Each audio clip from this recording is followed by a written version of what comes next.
नमस्कार, स्वागत है आपका डीआरएस इनसाइट्स के आज के प्रोग्राम में। मैं हूं आपके साथ नेहा सिंह। आज करेंगे शेयर्स की बात अपनों के साथ। जैसा कि आप अपने स्क्रीन पर देख सकते हैं, मिस्टर प्रदीप हल्दर के साथ, जो कि फाउंडर हैं पीएचडी कैपिटल के। प्रदीप जी, स्वागत है डीआरएस इनसाइट्स के आज के प्रोग्राम में। गुड इवनिंग मैम, आपको एंड सारे व्यूअर्स को। प्रदीप जी, मार्केट को देख रहे हैं हम, माहौल काफी गिरावट भरा है या अनसर्टेनिटी के हम कह दें। और लास्ट वीक मुझे याद है हमने बात करी थी कि, और जिसमें आपने कहा था कि निफ्टी ऑल टाइम हाई की ओर बढ़ रहा है। तो अब हम देख रहे हैं गिरावट हो रही है मार्केट में। तो बाय ऑन डिप के कौन से मौके अब निकल कर आ रहे हैं मार्केट में आपके हिसाब से? फर्स्ट ऑफ ऑल देखिए, इंडिया पाकिस्तान वॉर हुआ, मार्केट नीचे नहीं गया। ट्रेड डील नहीं हो रहा था, मार्केट नीचे नहीं गया।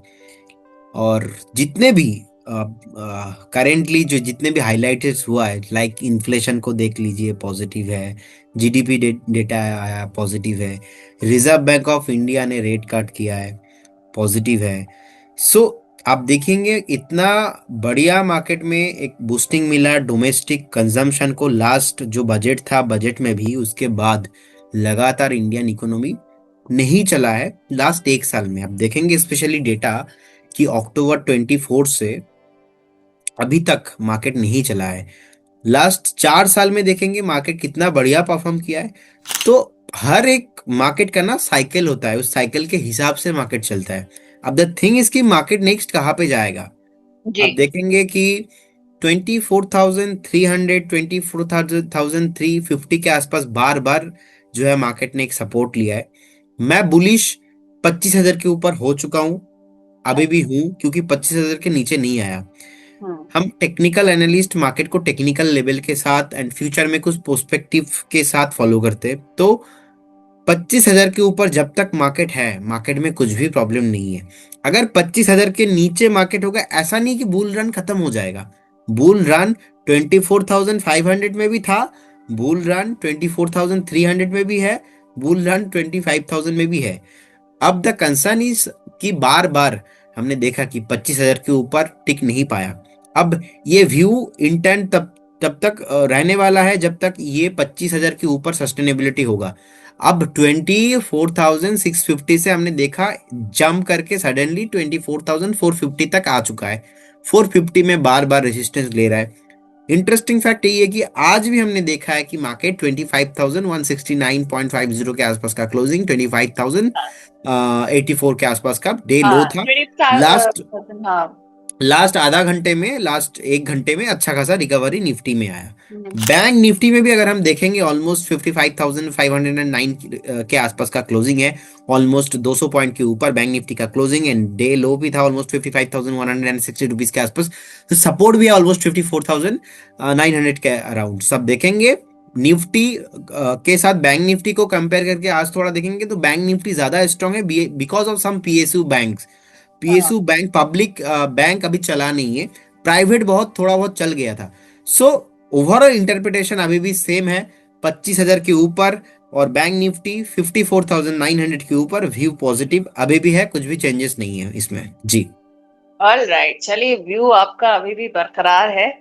वेल, इसी के साथ हमारे डायमंड मेंबर हैं अल रहमान जी, जिन्होंने अपना सवाल भेजा है। उनका सवाल है तेजस नेटवर्क्स के ऊपर। तेजस नेटवर्क्स पर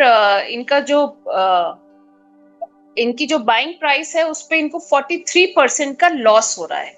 तो कह रहे हैं अभी क्या करें, और एग्जिट करें कि अभी बने रहें इस पर?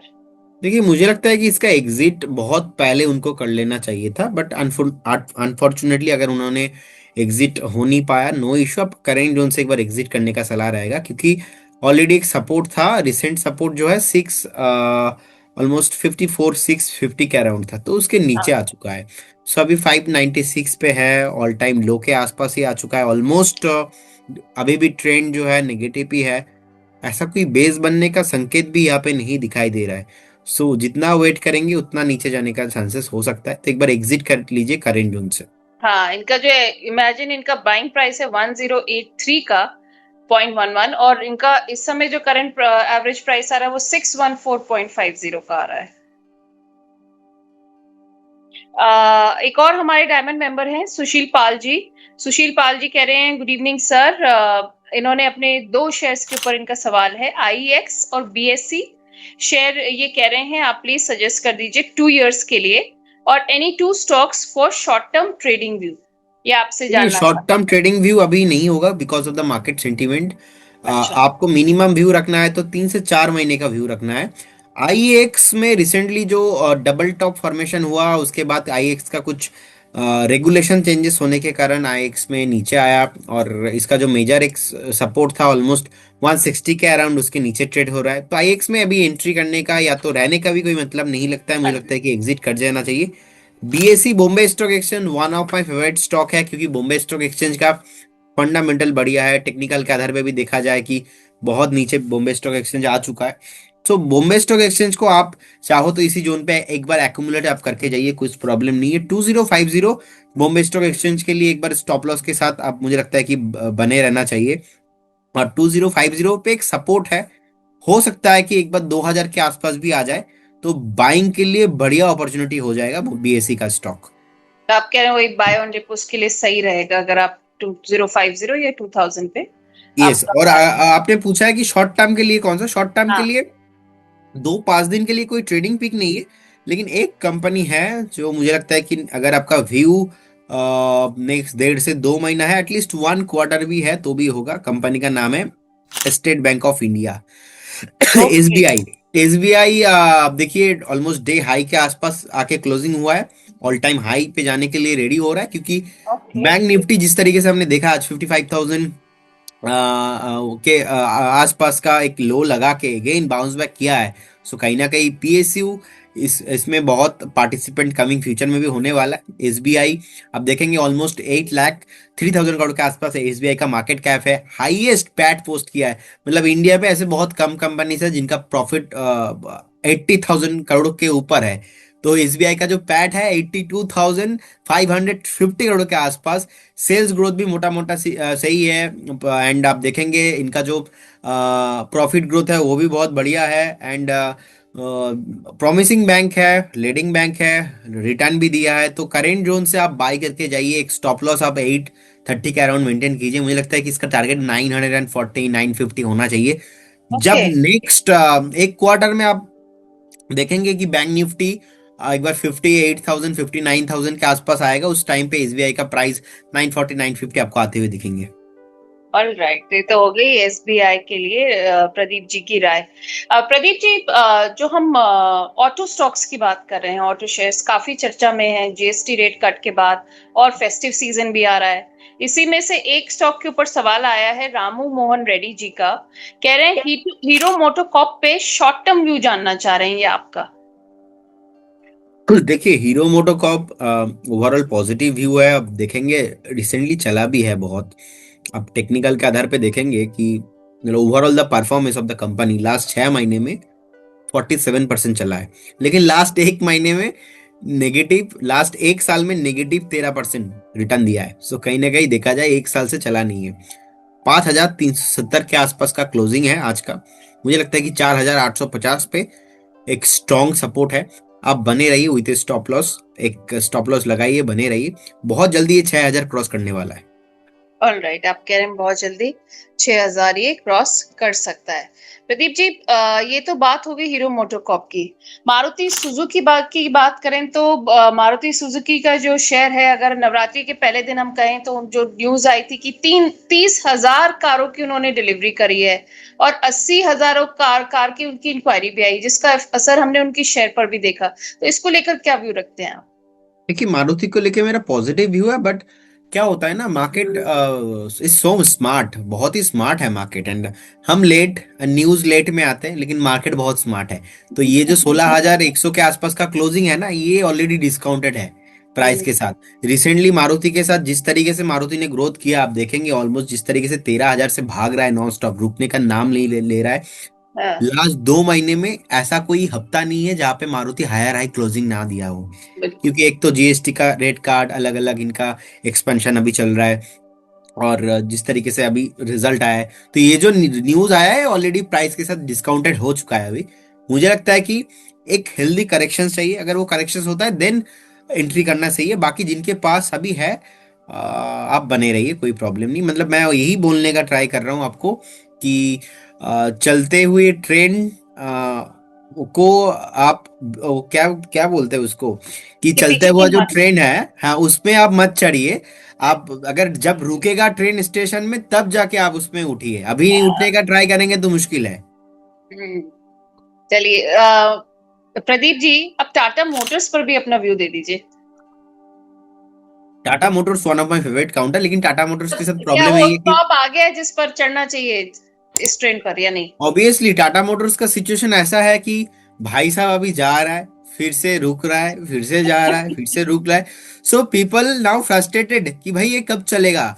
तो ऐसा सिचुएशन हो गया टाटा मोटर्स के साथ। बहुत ही प्रॉफिटेबल कंपनी है, 20,000 से ज्यादा इनका पैट है। एंड अभी अगर टाटा मोटर्स 1,000 पे या तो 950 में ट्रेड किया करता तो मैं आपको बताता ही नहीं।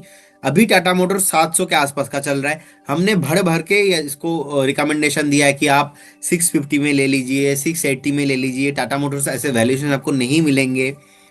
No doubt one of my favourite counter है।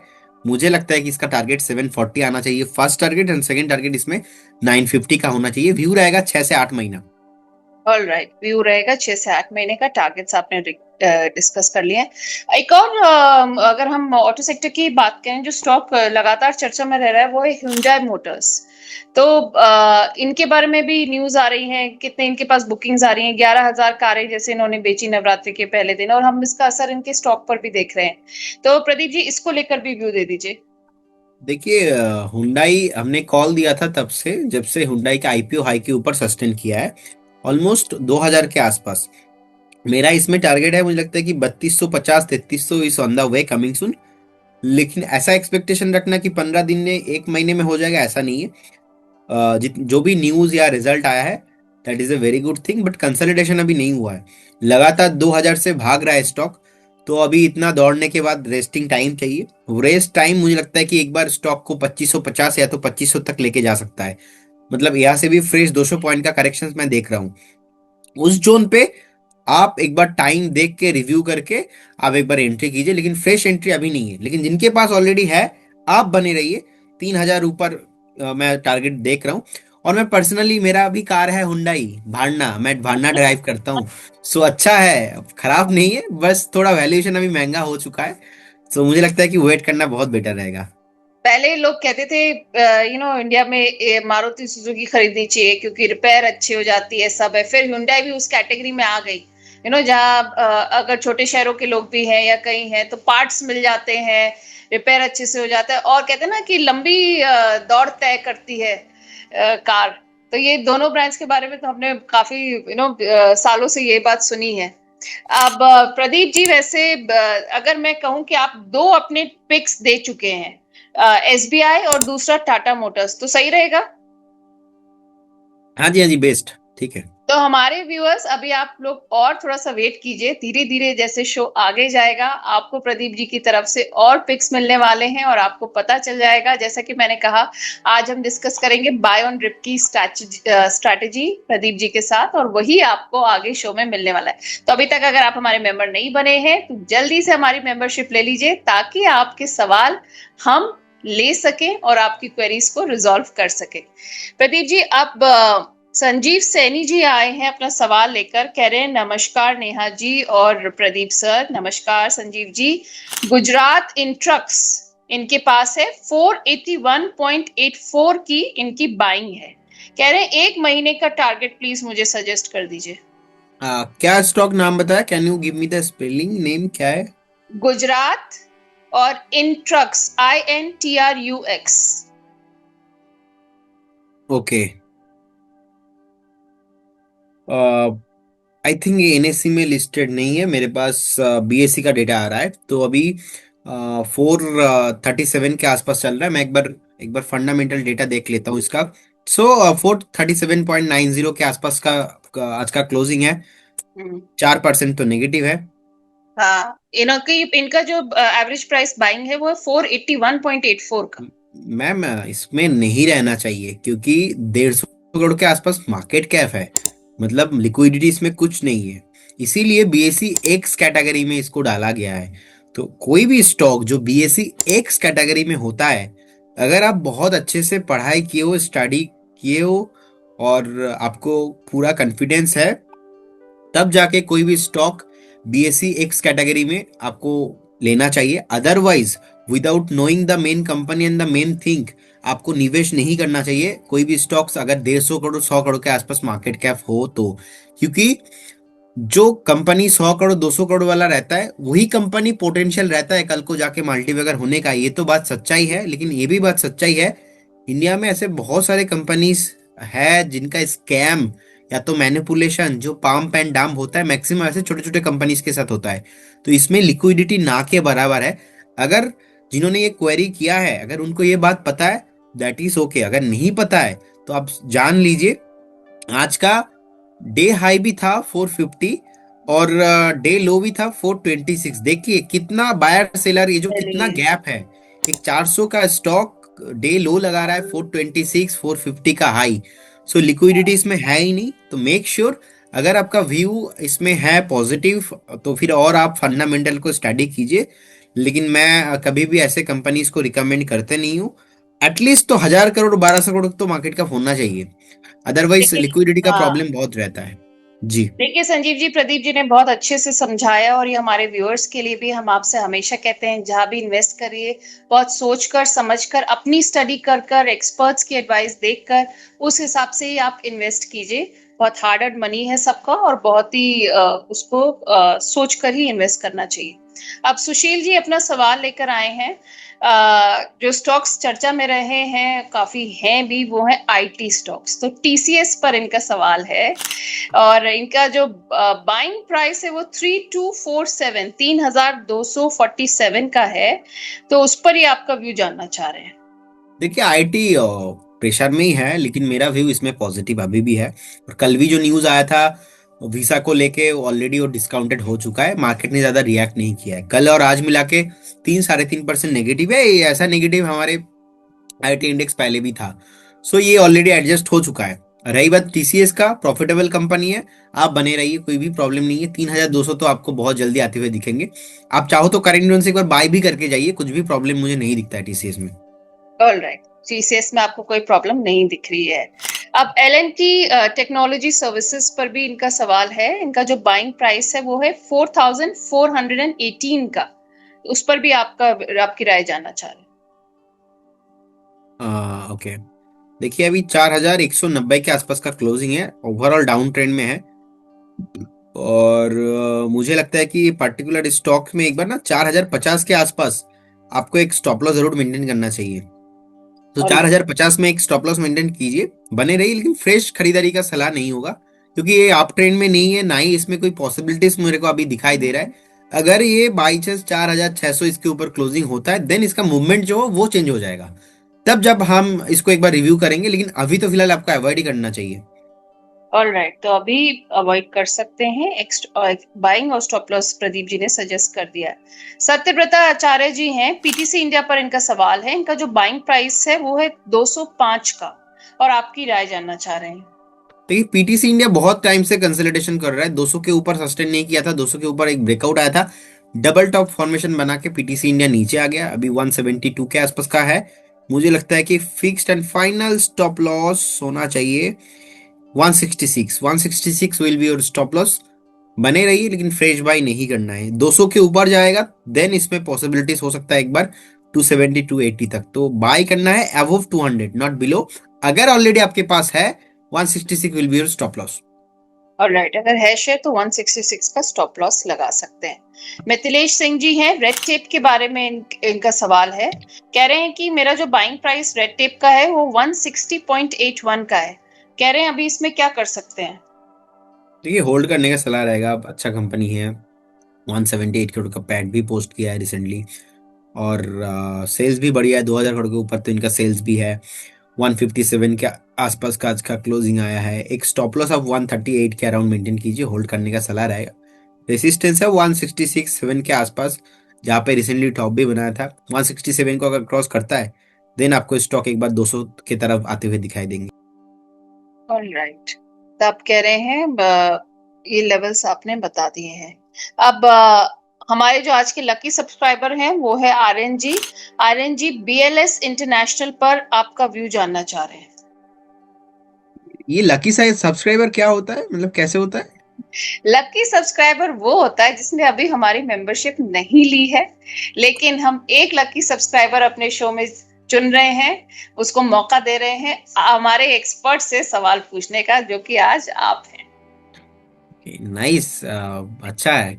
देखिए, आपके लकी सब्सक्राइबर के लिए मैं ही बोलूंगा, आप एक बार पेशेंस रखना पड़ेगा आपको। 345 के आसपास एक स्टॉप लॉस मेंटेन कीजिए और बने रहिए, कंसोलिडेशन जोन पे है। और ये कंसोलिडेशन अभी भी मुझे लगता है कि it will take at least 4 to 6 weeks, हफ्ता लगेगा। ब्रेकआउट वाला सिचुएशन नहीं, लेकिन 345 fixed and final stop loss.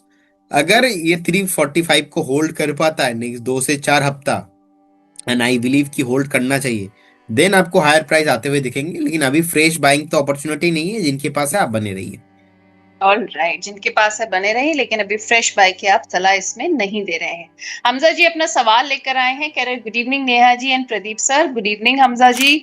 मॉर्पन labs पर इनका सवाल है। इनके पास का जो बाइंग प्राइस है वो है 53 रुपीज का। कह रहे हैं एग्जिट करना चाहिए या होल्ड करना चाहिए मॉर्पन लैब्स। देखिए, मुझे लगता है कि अभी अगर आपके पास 53 का है, तो 52 के आसपास ही तो ऑलमोस्ट चल रहा है, आपका कॉस्ट टू कॉस्ट में ही चल रहा है। ऑलरेडी एक डबल टॉप फॉर्मेशन हुआ है, ऑलमोस्ट 45 के अराउंड, 45 46 के आसपास। बहुत ही एक तगड़ा सपोर्ट है स्टॉक का। 46 पे एक स्टॉप लॉस लगा के बने रहिए। स्टॉक चलेंगे, थोड़ा टाइम लग सकता है। 58 क्रॉस होने के बाद स्टॉक नॉन स्टॉप 71 तक जाने का पोटेंशियल रखता है, लेकिन 58 क्रॉस होना बहुत इंपॉर्टेंट है। अभी के लिए आप 46 का स्टॉप लॉस के साथ बने रहिए। आप कह रहे हैं 46 के स्टॉप लॉस के साथ बने रह सकते हैं। एक ग्रुप है जो लगातार चर्चा में है, वो है अडानी ग्रुप इस हफ्ते।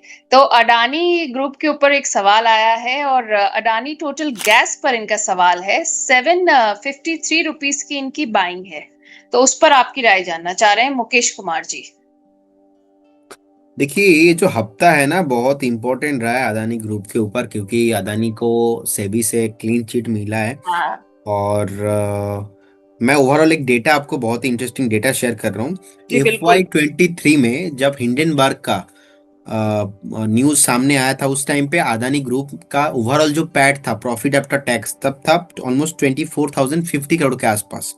FY25 जब सेवी ने क्लियरेंस दे दिया कि नहीं, अदानी ने कुछ घोटाला नहीं किया है, ठीक ठाक है, लेकिन स्टॉक प्राइसेस तो क्रैश हो ही गया था। तब से आज तक तो उतना ऊपर अभी भी तो प्राइस को मैच ही नहीं कर पाया। क्योंकि आप देखेंगे, और specially ATGL, Adani total gas, उस टाइम पे ट्रेडिंग होता था 2000 के ऊपर। आज देखिए अभी भी 700 के आसपास के ट्रेडिंग हो रहा है। और मैंने बार बार बताया कि अदानी मीन्स वोलेटिलिटी, और लेकिन हाँ हाई रिस्क हाई रिटर्न वाला मामला है। बहुत सारे पॉलिटिशियन टारगेट करता है, क्योंकि होता है ना, जो टॉप में होता है उनको लेके बात भी होता है। बहुत सारे लोगों का अलग अलग, मैं कोई पॉलिटिक्स में नहीं जाना चाहता हूँ, कि मैं पॉलिटिक्स करता भी नहीं हूँ। एज ए एनालिस्ट मैं आपको बस डेटा बताऊंगा। FY25 में ग्रुप का जो ओवरऑल प्रॉफिट है, वो बेसिकली 42,735 करोड़ के आसपास हुआ है। अच्छा, अदानी पावर का प्रॉफिट 12,750 करोड़ के आसपास था FY23 में।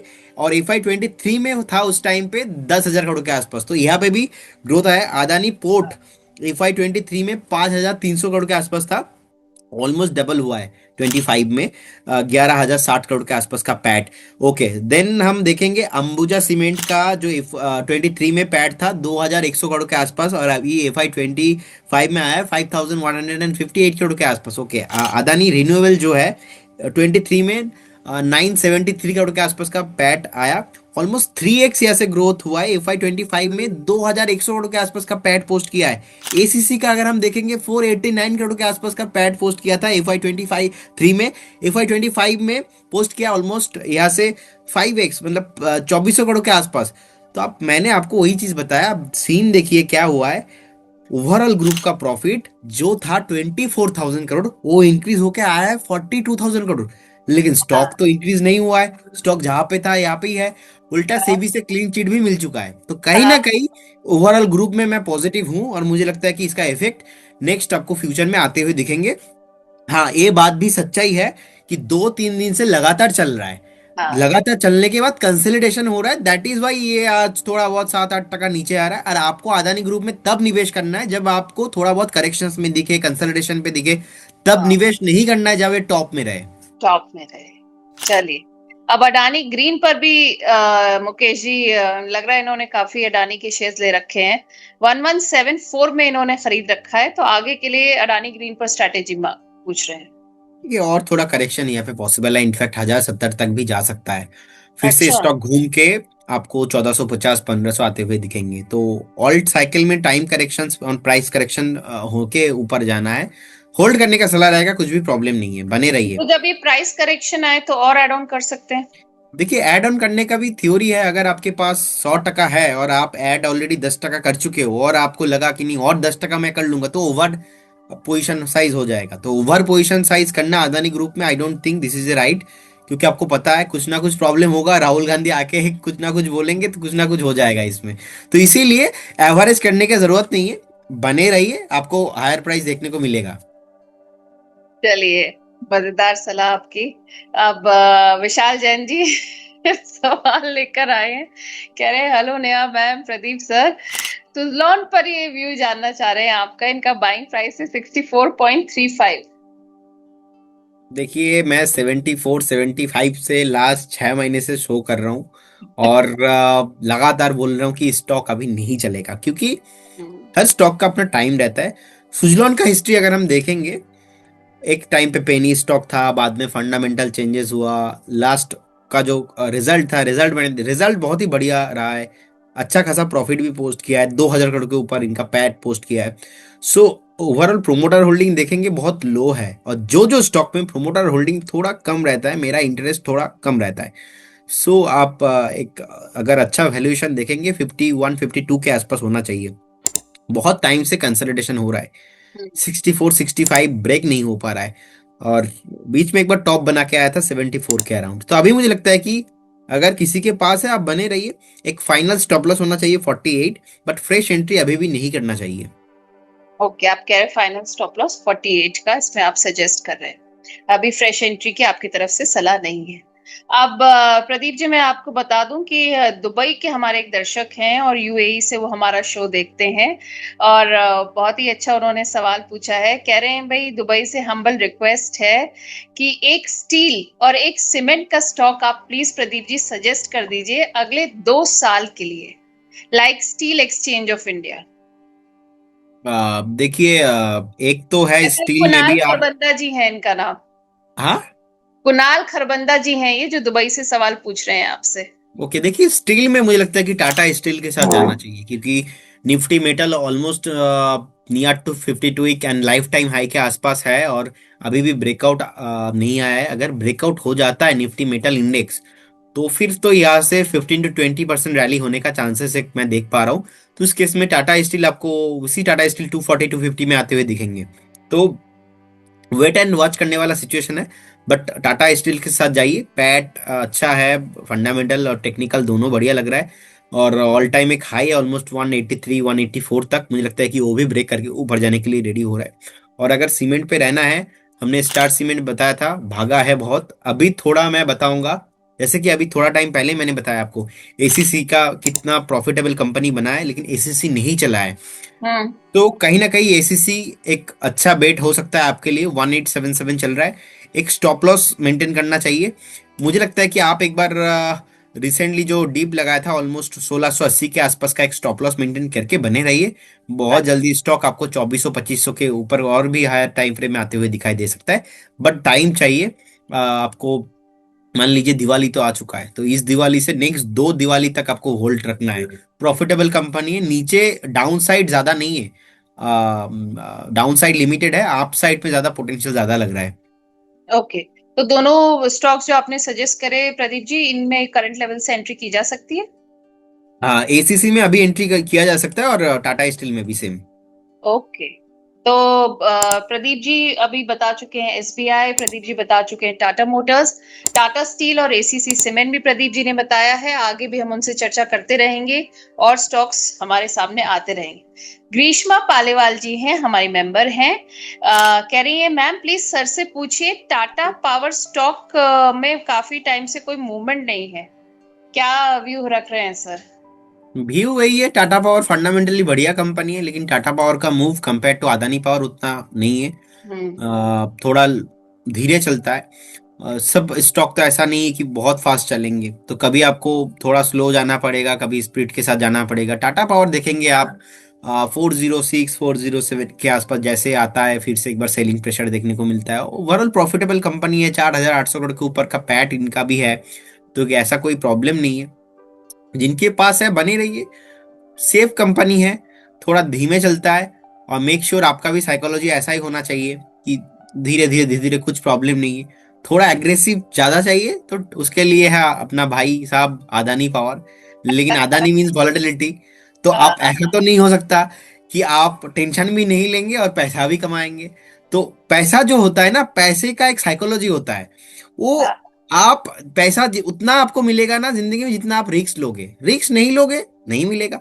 टाटा पावर का नेचर थोड़ा शांत है, लेकिन मेरा one of my favourite stock है। मुझे लगता है कि एक स्टॉप लॉस 370 के आसपास में आपको मेंटेन करना चाहिए। बने रहिए, 450 460 ऑन द वे। अच्छा, तो रिस्क की आप बात करें प्रदीप जी, लेकिन स्टेबिलिटी भी तो जरूरी है। ऑब्वियसली, अब इसीलिए स्टेबिलिटी के साथ अगर जाना है तो टाटा पावर। इसीलिए अगर आप मुझसे पूछेंगे, अब मैं थोड़ा ज्यादा एग्रेसिव हूं, तो मैं टाटा पावर के साथ थोड़ा बहुत जाना चाहूंगा। मैं ज्यादा जाना पसंद करूंगा अदानी पावर के साथ। अब हाँ। अगर आप अभी किसी 55 60 या तो 40 के ऊपर एज वाले किसी से पूछेंगे, तो उनके लिए मैं सलाह दूंगा आप जाइए टाटा पावर के साथ। तो ये डिपेंड हम्म। करता है individual, person to person. It's not कि उनके लिए भी सेम है, उनके लिए भी सेम है। अगर किसी को आम पसंद है तो किसी को कोई अदर्स फ्रूट पसंद है, तो वो डिपेंड करता है, राइट। All right. जी बिल्कुल सही कहा आपने। आचार्य जी हैं, कह रहे हैं कि JWL पर कहाँ एवरेज कर सकते हैं वो? देखिए JWL मुझे लगता है कि करेंट जोन से आप एवरेज करके जाइए, कोई प्रॉब्लम नहीं है। थ्री अच्छा। थर्टी 325 गुड जोन है। ऑल राइट, 330 325 आप कह रहे हैं गुड जोन है। प्रदीप जी, आरवीएनएल को लेकर भी न्यूज आई थी, जैसे सर्दर्न रेलवे प्रोजेक्ट के लिए उन्होंने सबसे कम बोली लगाई और प्रोजेक्ट के लिए 145.3 करोड़ की उन्होंने बोली लगाई, तो आरवीएनएल पे हमने असर भी होता हुआ देखा है न्यूज का। तो क्या व्यू रख रहे हैं आप? देखिए आरबीएनएल जो थीम से आता है, मुझे लगता है कि this is one of the most promising sector है। ओवरऑल स्पेस मुझे अच्छा लगता है। 357 358 के आसपास का अभी प्राइस चल रहा है। मुझे लगता है कि बने रहिए। 430 नेक्स्ट टारगेट आना चाहिए, 430 नेक्स्ट टारगेट होना चाहिए। एक स्टॉप लॉस जरूर मेंटेन करके जाइए। स्टॉप लॉस होगा यहाँ पे 325 330 एक सपोर्ट के तौर पे काम किया था लास्ट टाइम, उससे पहले भी। मुझे लगता हम्म। है कि 400 के ऊपर बहुत जल्दी आपको आते हुए दिखाई देंगे। और अभी 430 से पहले कोई रेसिस्टेंस नहीं है, तो होल्ड करने का सलाह रहेगा। ओके। और अगर फ्रेश एंट्री करनी हो तो ये सही टाइम है या नहीं? फ्रेश एंट्री करना हो तो अभी भी आप एंट्री करके जाइए, कुछ भी प्रॉब्लम नहीं है। अभी भी अगर एंट्री करके जाते हो तो इस जोन पे प्रॉब्लम तो नहीं है, लेकिन आपको एक चीज खुद के अंदर डिफाइन करना पड़ेगा कि what is your time line. हाँ। अगर आप रेलवे में आना चाहते हो, डिफेंस में आना चाहते हो, ये जो विकसित भारत का रिलेटेड जितने भी थीम्स है इसमें आना चाहते हो, तो मेक श्योर आपको प्रॉमिस करना पड़ेगा 2 से 3 साल। और दो हाँ, से तीन साल अगर आप पेशेंस तो प्रॉमिस ले करते लें हो आप कह रहे देन सही है, लेकिन 2 4 महीने के लिए इसका कोई एश्योरेंस और गारंटी नहीं कि यहाँ से ऊपर ही चला हैं। जाएगा। लेकिन टेक्निकल के आधार पे देखा जाए तो 330 के आसपास बार बार सपोर्ट ले रहा है, तो कहीं ना कहीं बेस बनता हुआ दिखाई दे रहा है। सो मेरे अकॉर्डिंग ये 430 450 on the way coming soon है। 330 के आसपास का स्टॉप लॉस मेंटेन करना चाहिए। ऑलराइट, 330 का आप कह रहे हैं स्टॉप लॉस मेंटेन करना चाहिए। हमजा जी अपना सवाल लेकर आए सम्मान कैपिटल पर। इन्होंने सम्मान कैपिटल खरीदा है 43 रुपीज में, कह रहे हैं एग्जिट करें या होल्ड करें? देखिए उनका व्यू क्या है, अगर उनका व्यू है शॉर्ट टर्म तो फिर उनको एग्जिट करना चाहिए, अच्छा। क्योंकि ऑलरेडी शॉर्ट टर्म ट्रेंड इसका खराब हो चुका है। अगर उनका व्यू है नहीं और 1 महीना 2 महीना 3 महीना मैं वेट करूं, हाँ। तो फिर आपको वेट करना चाहिए एक बार आपको स्टॉप लॉस लगा के। सो अच्छा। आप अगर मैं अभी स्टॉप लॉस का मैं बात बोलूंगा तो मुझे लगता है कि 130 131 के आसपास का स्टॉप लॉस अभी होना चाहिए। तो अगर आपका व्यू है थोड़ा अपना 1 महीना 1.5 महीना 2 महीना, उससे भी ज्यादा टाइम फ्रेम के लिए अगर आप रहना चाहते हो तो आपको 120 118 118 के आसपास का स्टॉप लॉस होना चाहिए। बाकी 118 के नीचे फाइनली आपको नहीं रहना चाहिए। तो फिर क्या हो गया यहाँ पे, आपका सेम स्टॉक है लेकिन टाइम फ्रेम हो गया 3। क्यों? क्योंकि अगर आपका 2 से 3 दिन है व्यू, तो हाँ। आपका 140 का स्टॉप लॉस था वो एग्जिट हो चुका है। आपने अगर एग्जिट नहीं किया, चलो ठीक है, कोई बात नहीं। अगर आपका 1 महीने का व्यू है तो चलो फिर भी आप 130 के आसपास का स्टॉप लॉस मेंटेन कीजिए। अगर 6 महीने का व्यू है तो फिर आप मैक्सिमम 118 के आसपास का एक स्टॉप लॉस लगा लीजिए। तो ये जो व्यू होता है टाइम के साथ बदलता है, तो इसीलिए जब आप कोई भी स्टॉक बाय कर रहे हो, आपको टारगेट के साथ टाइम के साथ स्टॉप लॉस भी दिया जाता है। तो अगर कोई भी स्टॉक्स पे टारगेट आ रहा है या स्टॉप लॉस आ रहा है, we need to respect the price actions. All right Pradeep ji, अब आप ये बताइए बाय ऑन डिप के लिए कौन से पिक्स अभी हैं आपके पास? बाय ऑन डीप के लिए ऑलरेडी तो मैंने बता दिया। और एक कंपनी, एक सेकेंड, बी एम एल मुझे अच्छा लगता है।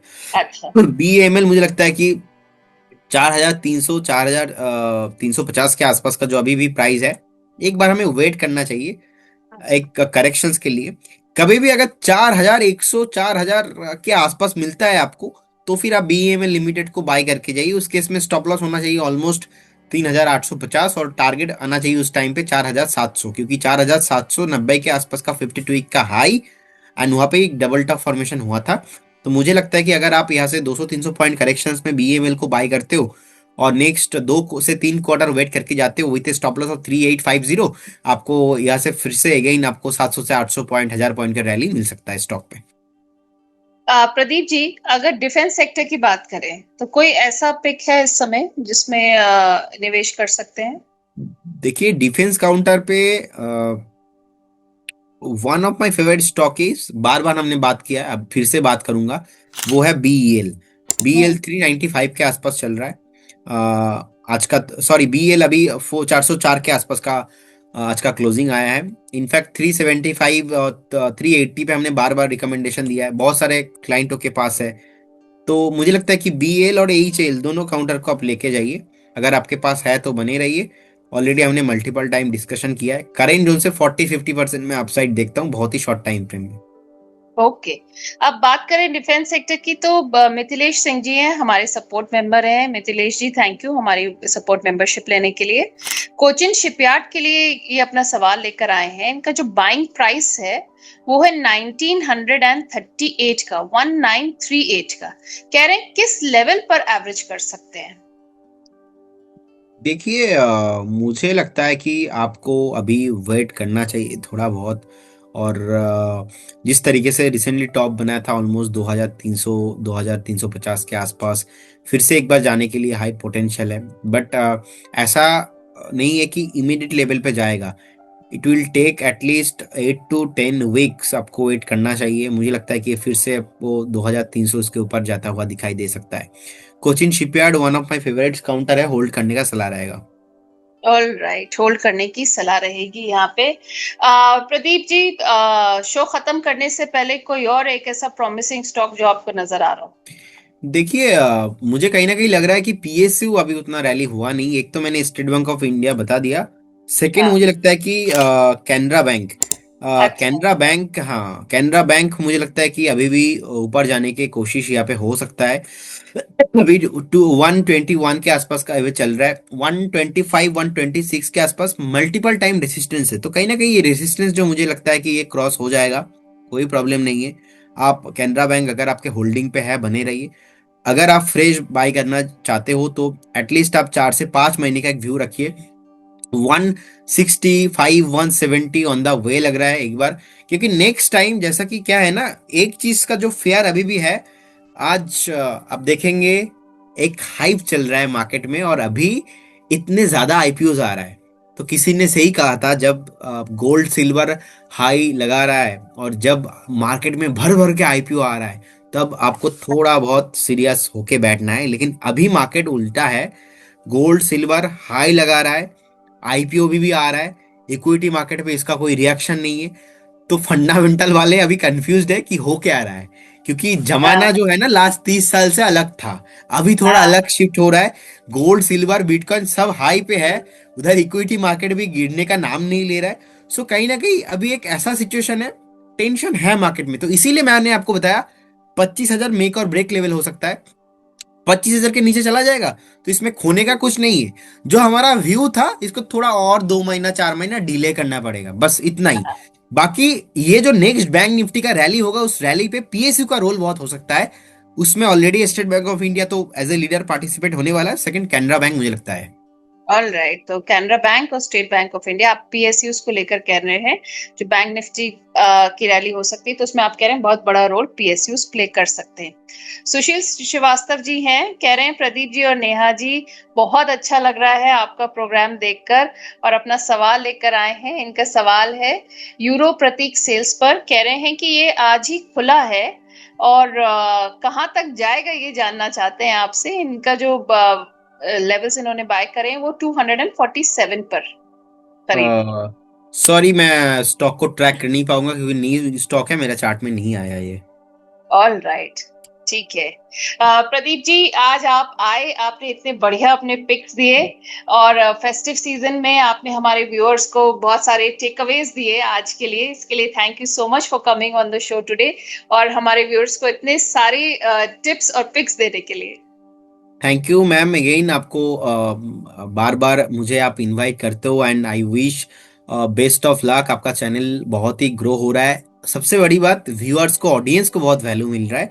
एंड जाते जाते एक डिस्क्लेमर भी देना चाहूंगा, और आपसे मैं रिक्वेस्ट भी करूंगा, जब भी मेरा कोई भी वीडियो आप काट करेंगे या जो भी होगा, एक बार आप याद करके मेरा डिस्क्लेमर दिखा दीजिए, स्क्रीन पे भी बिल्कुल बिल्कुल दिखा प्रदीप देना जी। बाद में। एंड डिस्क्लेमर ये है कि investment in securities market subject to market risk. जितने भी स्टॉक्स को लेके हमने डिस्कशन किया, कोई भी स्टॉक्स में मेरा या हमारे कंपनी का कोई भी कंफ्लिक्ट ऑफ इंटरेस्ट नहीं है, चाहे वो market making activity, partnership, employment, कोई भी टॉपिक पे हमारा नो कंफ्लिक्ट ऑफ इंटरेस्ट, मैं होल्ड भी नहीं करता। बहुत सारे स्टॉक जो मेरा फेवरेट है, लाइक हमने रेलवे को लेकर बात किया, हमने डिफेंस को लेकर बात किया, क्लाइंटों के पोर्टफोलियो में हो सकता है। स्टॉक मार्केट में कोई भी गारंटी नहीं होता, पास्ट परफॉर्मेंस फ्यूचर में इंडिकेट नहीं होता, तो आप एक बार खुद से स्टडी कीजिए। अदरवाइज आपका जो पर्सनल फाइनेंशियल एडवाइजर है उनसे सलाह लेके ही निवेश कीजिए। बहुत बहुत धन्यवाद नेहा मैम आपको। Thank you so much Pradeep ji for joining us today. बहुत सारे हमारे मेंबर्स जो कि लगातार हमारे साथ जुड़ रहे हैं, हमें अपने सवाल भेज रहे हैं। बहुत अच्छा लगता है कि आप लोगों ने मेंबरशिप भी ली है, और साथ में साथ आप एक्टिवली डीआरएस इनसाइट्स के साथ बने हुए हैं। डीआरएस इनसाइट्स की 3 लेवल्स की मेंबरशिप है, डीआरएस प्रीमियम, डीआरएस डायमंड और DRS support. DRS premium membership 159 से शुरू होती है, जिससे आपके नाम के अगेंस्ट एक बैज आ जाता है। आपको एज ए मेंबर आइडेंटिफाई करने में आसानी होती है, और हम आपका एक सवाल अपने एक्सपर्ट जो भी हमारे शो पर आते हैं उनसे ले सकते हैं। फिर डीआरएस डायमंड मेंबर्स हैं, जो कि 599 से शुरू होता है। उसमें आप अप टू 5 शेयर्स या स्टॉक्स पूछ सकते हैं मार्केट एक्सपर्ट से। और डीआरएस सपोर्ट मेंबर्स हैं, ये उन लोगों के लिए जिनको डीआरएस इनसाइट्स का प्रोग्राम पसंद आता है, वो हमें सपोर्ट करना चाहते हैं, हमारा कंटेंट अच्छे से देखना चाहते हैं, और साथ ही साथ अपना पूरा पोर्टफोलियो रिव्यू कराना चाहते हैं एक्सपर्ट्स के द्वारा। तो देर किस बात की, जल्दी से डीआरएस इनसाइट्स के मेंबर बन जाइए, हमें सपोर्ट कीजिए, ताकि हम धीरे धीरे अच्छे अच्छे चेंजेस ला पाए और अच्छा कंटेंट आप तक पहुंचा पाए। आज का शो आपको कैसा लगा, हमें कमेंट बॉक्स में जरूर बताइएगा। आपके सजेशंस का हमें इंतजार रहेगा। Thank you so much for watching. नमस्कार।